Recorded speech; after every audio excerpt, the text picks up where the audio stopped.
I'm Dr. James Laporta. Welcome to a new era in the global beverage industry. You want to know what it takes to get here? Listen closely. I'm proud of Stream Drinks. It's genuinely healthy. It's one of those things that doesn't have sugar, preservatives, all the big names that people look for, but it goes a bit deeper than that. So we've got a drink that is interactive, it's fun to play with, it changes color, and when you actually look at the ingredients list and the formulation, you'll start seeing that there's very special things like coenzyme Q10 and prebiotics and all the different 9B vitamins and things like that. I started preparing the formulas when I was working in hospital. I'd go to Red Cross when we were busy doing surgery at the children's surgery or the burns unit especially, and 3 o'clock, 4 o'clock in the morning you'll be doing some surgery, some trauma or some burn surgery, and the surgeons would be very, very tired obviously, so I'd give them a different sample and they'd come back, they'd say, oh, it didn't do much, it's nonsense, vitamins, this and that, hogwash and quackery.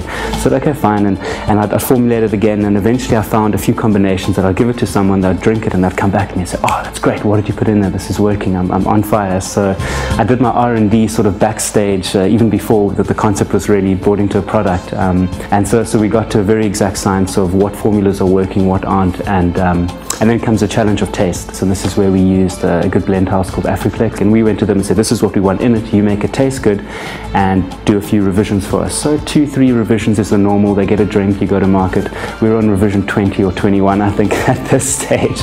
So there was huge amounts of back and forth and big displays of bottles, and all of us sitting around the table over there sipping, running to the toilet all the time because it's been a whole morning of just drinking and tasting, and then afterwards feeling incredibly wired from all the different energized drinks.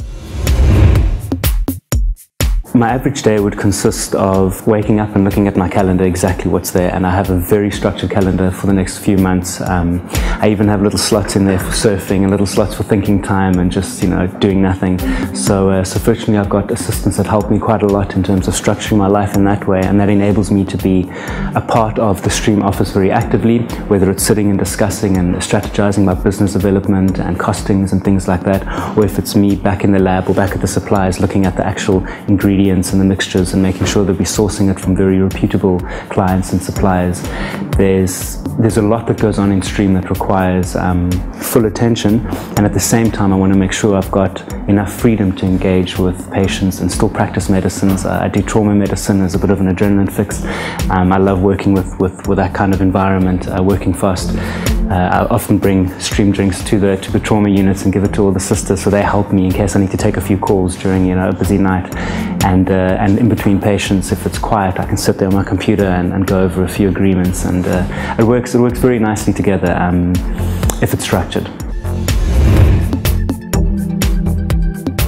It's a difficult answer. I've always brought up with the environment of believing I can do anything, so nothing's impossible. And I had a good idea, I liked it, I decided it's a way to actually benefit many people, many masses, instead of one-on-one interaction. So originally it wasn't as much as a business venture as it was, okay, let's just sell Africa, or sitting out in Guguletu or Kalicha or things, just looking at what they drink and how much sugary products, and then bringing it out to Cape Town and finding everywhere's actually got really unhealthy drinks, and most of, with diabetes and with obesity and with everything else, it's becoming a big health issue. Well, let me help formulate a drink first of all, and then I said, well, let me actually do it. If no one else is doing it, I'll do it. So we got some investment, a small little bit of, it's a reasonable amount of investment in, and we could either use that to start producing a lot of product and start growing it slowly in the market, getting more attention, getting bigger funding. Or, as my personality is a little extreme at times, we said, well, let's just use almost all of it and go to competition and enter competitions, just make this a big thing. And so we went over to the UK and we won the 2 awards for the Innovative Beverage Award, and we entered a few competitions in America, and we won 4 or 5 different prizes over there too. And then it started getting very exciting. So then I was excited and said, okay, so the world market is enjoying this. Young entrepreneurs have to consider themselves as global citizens, and so it's not just South Africa, it's the world. You should make the best product you can make, market it as well as you can, and never ever downgrade or do negative marketing on other competition or other products. So everyone's in the field, they've got to do as well as they can. You've got to educate consumers as much as you can about what your product is, and as honestly as you can, and they have to decide for themselves. And looking at research a bit more, I think consumers are becoming a lot more health conscious, but be a lot more in charge of what they choose to buy and what they choose to drink. So it's no longer who can put the coolest ad on TV or who can, outshine competitors with a bigger billboard. There's a genuine brand affiliation that you start creating.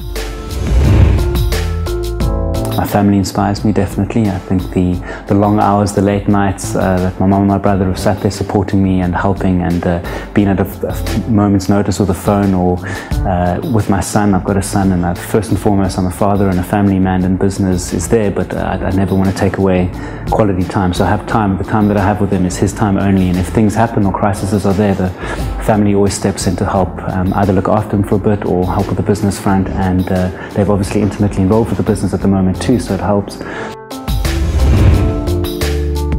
Grow as much as you want to, but grow in a way that doesn't outgrow. I think all young companies and startup companies in South Africa especially have been, their downfall is either growing too quickly and not having the strategies in place in terms of training staff, keeping skills, keeping capital cash flow for production and raw materials and things like that.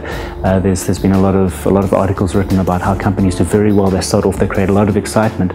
They expand too quickly without strategizing how to sustain that expansion, whether it's getting more money, whether it's doing something a little bit slower, or whether it's creating a market demand and you can't meet that demand, and then it's commercial suicide.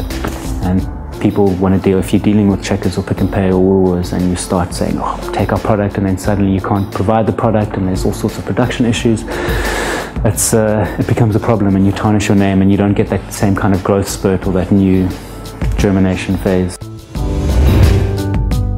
A lot of young entrepreneurs in Africa and in South Africa face a challenge of, okay, but we're not in a first world country moving so much, opportunities aren't all there. What Stream Drinks has taught me is that coming from a place without any business, without a lot of money, without anything, just believing in a vision, believing in the right kind of vision and putting your whole heart into it, it moves forward, and the support comes and the growth comes, and you can't think of what you need to get there, you just need to think of getting there and start walking, and all of it comes in. And a famous quote I remember reading, I can't remember who said it, it said, circumstances don't define who you are, they reveal who you are. And I think that's a powerful message I'd like to give young entrepreneurs out there. I'm Dr. James Laporta. I'm Youngpreneur.